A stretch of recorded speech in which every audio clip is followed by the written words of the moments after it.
박성민 목사의 매일 큐티 묵상입니다. 사무엘상 18장 6절로 30절입니다.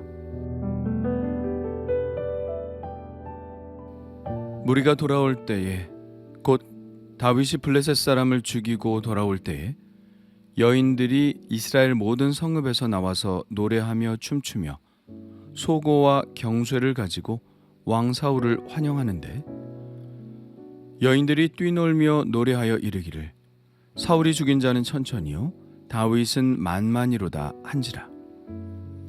사울이 그 말에 불쾌하여 심히 노하여 이르되 다윗에게는 만만을 돌리고 내게는 천천만 돌리니 그가 더 얻을 것이 나라 말고 무엇이냐 하고 그날 후로 사울이 다윗을 주목하였더라. 그 이튿날 하나님께서 부르시는 악령이 사울에게 힘있게 내리매 그가 집 안에서 정신없이 떠들어대므로 다윗이 평일과 같이 손으로 수금을 타는데 그때 사울의 손에 창이 있는지라. 그가 스스로 이르기를 내가 다윗을 벽에 박으리라 하고 사울이 그 창을 던졌으나 다윗이 그의 앞에서 2번 피하였더라. 여호와께서 사울을 떠나 다윗과 함께 계심으로 사울이 그를 두려워한지라. 그러므로 사울이 그를 자기 곁에서 떠나게 하고 그를 천부장으로 삼음에 그가 백성 앞에 출입하며 다윗이 그의 모든 일을 지혜롭게 행하니라. 여호와께서 그와 함께 계시니라. 사울은 다윗이 크게 지혜롭게 행함을 보고 그를 두려워하였으나 온 이스라엘과 유다는 다윗을 사랑하였으니 그가 자기들 앞에 출입하기 때문이었더라. 사울이 다윗에게 이르되 내 맏딸 메랍을 내게 아내로 주리니 오직 너는 나를 위하여 용리를 내어 여호와의 싸움을 싸우라 하니 이는 그가 생각하기를 내 손을 그에게 대지 않고 블레셋 사람들의 손을 그에게 대게 하리라 함이라. 다윗이 사울에게 이르되 내가 누구며 이스라엘 중에 내 친속이나 내 아버지의 집이 무엇이기에 내가 왕의 사위가 되리이까 하였더니 사울의 딸 메랍을 다윗에게 줄 시기에 무올라 사람 아드리엘에게 아내로 주었더라. 사울의 딸 미갈이 다윗을 사랑하매 어떤 사람이 사울에게 알린지라. 사울이 그 일을 좋게 여겨 스스로 이르되 내가 딸을 그에게 주어서 그에게 올무가 되게 하고 블레셋 사람들의 손으로 그를 치게 하리라 하고 이에 사울이 다윗에게 이르되 내가 오늘 다시 내 사위가 되리라 하니라.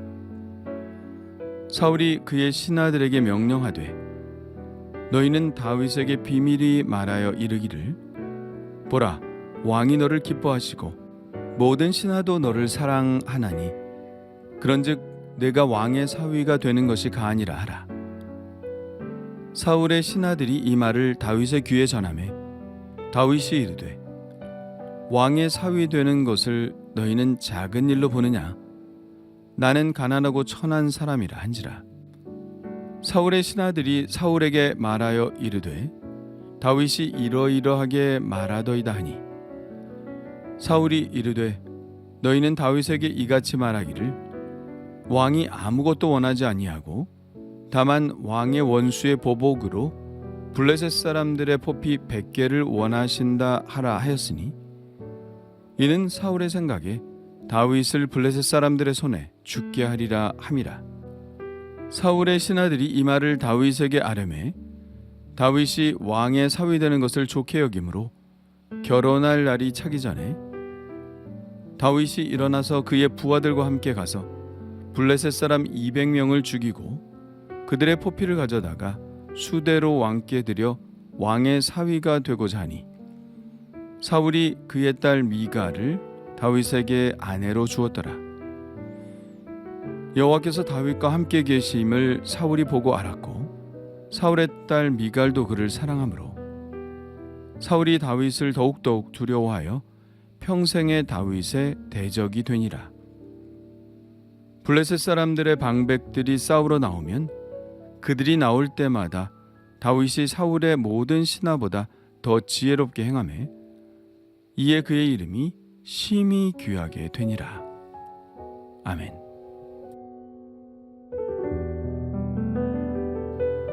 다윗은 단 한 번 이벤트성으로 골리앗을 때려 눕힌 것이 아니었습니다. 그때부터 사울은 다윗을 전쟁터로 내보내기 시작했는데 그때마다 전과를 올렸죠.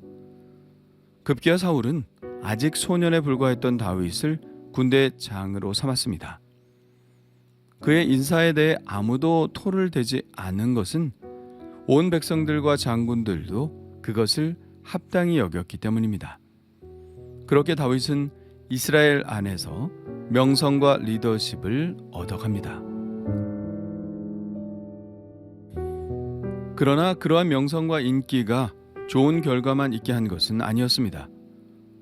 이 일로 최고의 권력자인 사울의 미움을 받게 되죠. 계기는 백성들의 노랫소리에 있었습니다.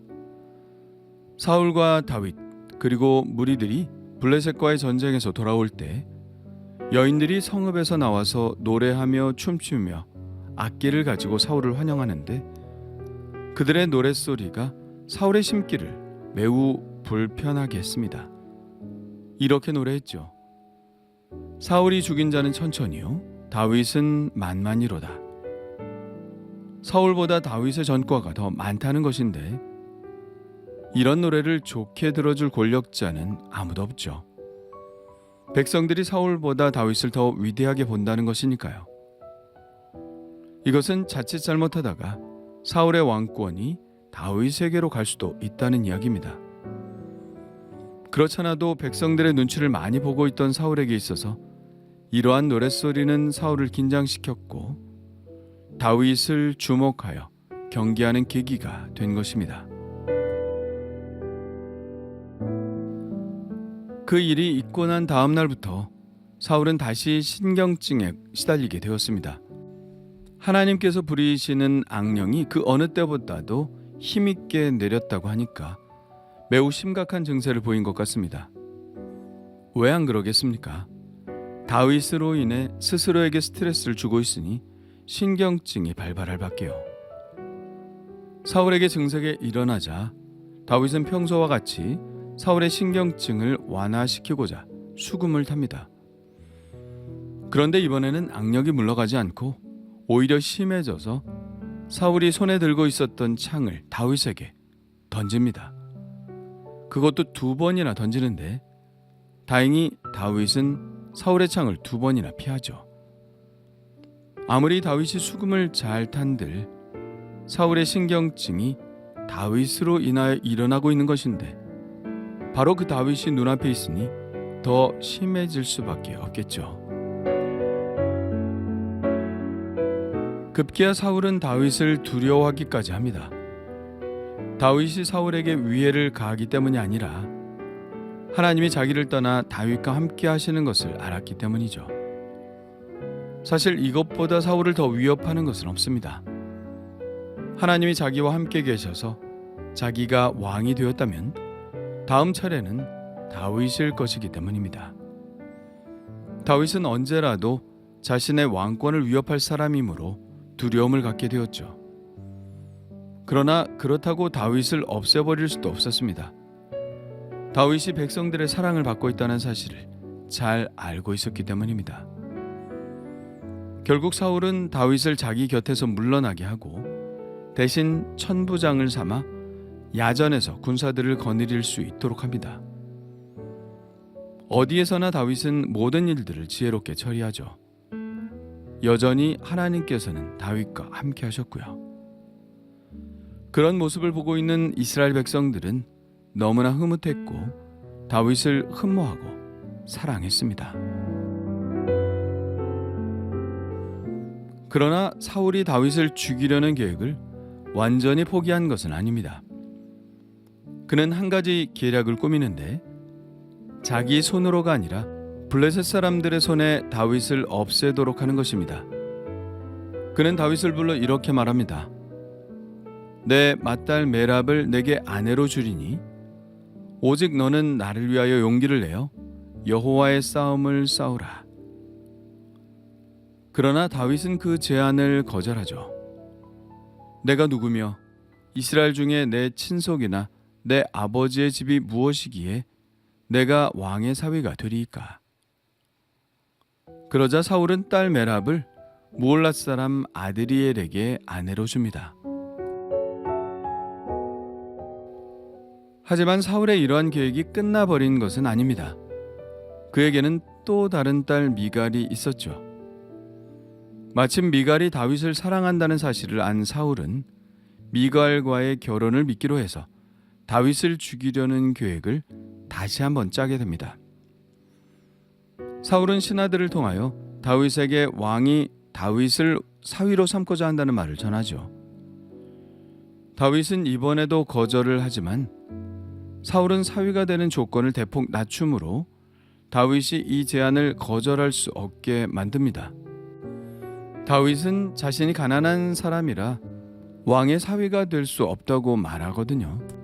다윗은 신랑이 지불해야 할 지불금이 부담이 되었던 것이죠. 왕의 사위가 되려면 그 지불금은 일반 백성들이 지불하는 것보다 훨씬 컸을 것이기 때문입니다. 그래서 사울 왕은 지불금을 원하지 않고 단지 블레셋 사람들의 포피 100개를 원한다는 말을 전했죠. 포피란 신체의 일부로 이것을 얻는다는 것은 100명의 블레셋 사람들을 죽였다는 징표인 것이죠. 결국 블레셋 사람 100명을 죽여서 사울의 원수를 갚기만 하면 자기를 사위로 삼겠다는 것입니다. 지불금을 낼 필요가 없고 단지 100명의 목숨을 원하는 것이기에 다윗은 이 제안을 받아들이기로 합니다. 다윗은 부하들과 함께 블레셋으로 가서 블레셋 사람 200명을 죽이고 그 포피를 가져다가 왕에게 주죠. 사울은 딸과의 결혼을 미끼로 다윗을 위험한 상황에 처하게 해서 그를 죽이고자 하는 것이 목적이었으나 다윗이 이 숙제를 문제없이 잘 수행하자 기분은 무척 나빴을 것입니다. 그러나 이미 신하들이 이 약속을 알고 있으니 약속대로 딸 미갈을 다윗에게 줄 수밖에 없었죠. 이 일을 계기로 사울은 다윗을 제거하기를 바랐으나 오히려 다윗의 위상은 더 올라가고 말았습니다. 왕의 사위까지 되었으니 다윗은 점점 더 권력의 사다리 위로 가까이 올라가게 된 것이기 때문입니다. 사울은 자기가 어떻게 해도 다윗을 이길 수 없다는 것을 점점 더 깨닫게 되었습니다. 하나님께서 다윗과 함께 하시는 것이 분명하니 그가 하나님을 이길 방도가 없었기 때문입니다. 그래서 이 일을 계기로 더욱 다윗을 두려워하게 되었고 평생 다윗과 대적이 되어 그와 싸우게 됩니다.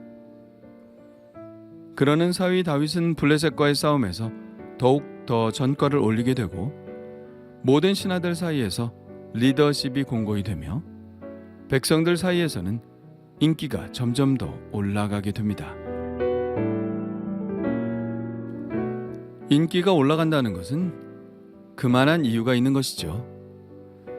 사람이 올바르게 행하고 맡겨진 일을 잘 하면 인기는 올라가게 되어 있습니다. 사람들의 지지를 받게 되는 것이고 사람들이 그를 의지하게 되는 것이죠. 그러면 그만큼 그에게 주어지는 권리, 즉 권력이 많아지게 되는 것입니다. 그러나 그런 인기를 원하는 또 다른 사람들이 주변에 많이 있죠. 당연히 사람들은 시기하게 되고요. 그래서 모함도 하고 없는 이야기를 만들어내기도 하며 그가 한 일을 깎아내리고 음모를 꾸미기도 합니다. 그것을 견뎌내기가 쉽지는 않죠. 이러한 일은 사회에서 비일비재하게 일어나는 일이며 심지어는 교회에서도 일어납니다. 교회도 사람들이 모여 있는 곳이고 하이라키 시스템이 분명한 곳이기 때문이죠. 그렇다면 이런 세상에서 어떻게 행하는 것이 좋을까요? 그렇다고 내가 받은 사명의 길을 포기할 수도 없습니다. 그것은 좋은 방법이 아니죠. 위협이 있어도 부당한 대우를 받아도 버텨내는 것이 다윗이 택한 방법이었다면 우리도 그래야 하지 않을까요? 묵묵히 사명을 감당하며 또한 시기하는 사람들에게서 오는 어려움도 동시에 이겨내야 하는 것이죠. 쉽지 않은 길이지만 우리는 하나님께서 원하시는 길을 가야 하는 사람들입니다. 오늘도 누가 나를 시기하고 모함할 수 있습니다. 만일 우리가 정직하게 행하고 일에 있어서 성과를 낸다면, 더군다나 그럼에도 불구하고 성품이 흐트러지지 않는다면 더욱더 그럴 것입니다. 그럴 때 오늘 다윗의 모습을 보면서 잘 이겨냈으면 좋겠습니다. 모든 것들은 하나님의 계획하심 속에 반드시 이루어지게 될 테니까요. 우리는 그분을 신뢰하고 그분의 계획을 믿으니까요. 주님 감사합니다. 사울처럼 시기하지 않게 하시고 다윗처럼 자기가 행할 일을 묵묵히 행하는 하루가 되게 하옵소서. 버티며 이겨내며 하나님의 소명의 길을 잘 걸어가게 하여 주옵소서. 예수님의 이름으로 기도합니다. 아멘.